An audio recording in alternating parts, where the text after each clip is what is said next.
काँग्रेस हिंदुत्ववादी रस्त्यावर भिडले।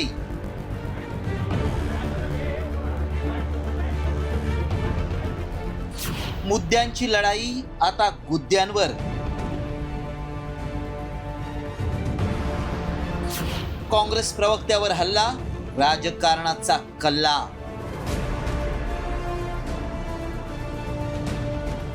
हा राडा गावगुंडांचा नाही, तर टीव्हीवर डिबेट करणाऱ्या दोन प्रवक्त्यांमधला आहे। टीव्हीवरच्या वैचारिक भांडणाचं रूपांतर थेट रस्त्यावरच्या हाणामारीत झालंय।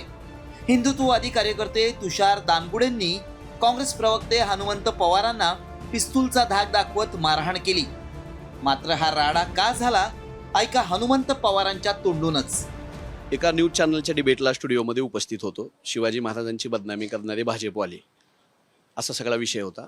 परखडपणे मी भूमिका मांडली। बाहेर आल्यानंतर तू भाजपाच्या विरोधात का बोलतो, हर्षवर्धन सपकाळला बोलल्यानंतर तू का बोलतो वगैरे वगैरे असं विचारलं।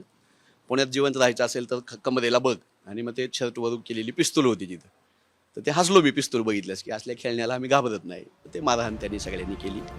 दुसरीकडे हनुमंत पवारांना झालेल्या मारहाणी प्रकरणी पोलिसांनी कारवाई सुरू केली आहे। पोलिसांनी तुषार दामगुडेंचं पिस्तूल जप्त केलंय। दामगुडेचा परवानाही ताब्यात घेण्यात आलाय।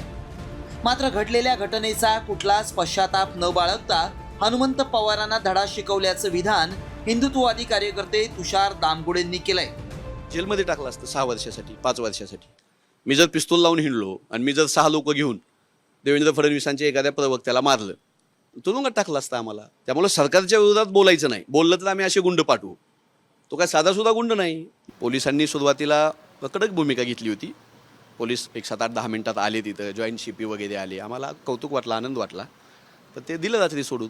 कोणाच्या इन्स्ट्रक्शनवर दिलं, का दिलं सोडून? 6 जण होते। मी योग्य प्रकारे धडा शिकवलेला आहे। त्याच्यामध्ये तो काही त्याला तुम्ही मारहाण म्हणा, धडा शिकवणे म्हणा, आणखीन काय असेल म्हणा, ते तुम्ही तुमचं वर्जन चालू ठेवा, काय मला अडचण नाही। मी असं केल्यानंतर त्यांचे जे कोणी समर्थक आहे त्यांच्या अपेक्षा मला फाशी द्यावी, पण कायद्यामध्ये जे काही प्रावधान आहे त्यानुसार कारवाई होईल। ती कारवाई झालेली आहे। त्याच्यानुसार जे काही पोलिसांनी मला समजपत्र द्यायचं वगैरे दिलेलं आहे।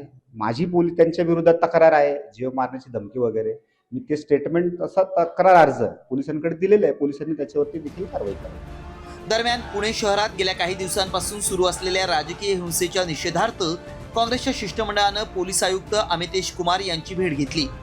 काँग्रेस भवनावरील दगडफेक आणि प्रवक्ते हनुमंत पवार यांच्यावर झालेल्या जीवघेण्या हल्ल्यामुळे पुण्याची राजकीय संस्कृती धोक्यात आली, असा आरोप काँग्रेसनं केलाय। ज्या पुण्यभूमीमध्ये, ज्या पुणे शहरामध्ये रामशास्त्री प्रभुनेसारखे लोक होऊन गेले, त्या पुण्याला आता भारतीय जनता पक्षाने देवेंद्र फडणवीस यांनी तालिबान केलंय, हे या प्रकरणातून सिद्ध झालंय।